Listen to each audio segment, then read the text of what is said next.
বন্ধুরা দেখো, আমি ইউরোপ রোমানিয়া থেকে বলছি।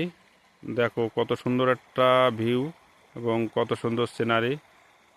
আমরা যেখানে থাকি তার পাশেই। আজকে রবিবার, ছুটি, আমাদের কাজ নাই, যার কারণে একটু ঘুরতে আসলাম। এই যে পাহাড় থেকে ঝর্ণার জল নেমে আসছে, কত সুন্দর একটা জায়গা এবং দেখার মতন জায়গা।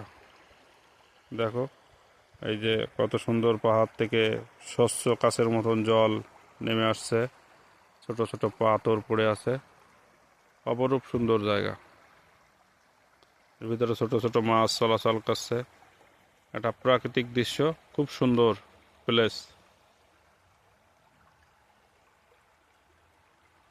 ইউরোপ কেন এত সুন্দর হয়? বিভিন্ন জিনিসের কারণে ইউরোপ এত সুন্দর, অতুলনীয় জায়গা। এই যে জলগুলো কত স্বচ্ছ কাচের মতন, দেখো এই যে জলগুলো আসছে পাহাড় থেকে, ঝর্ণার জল।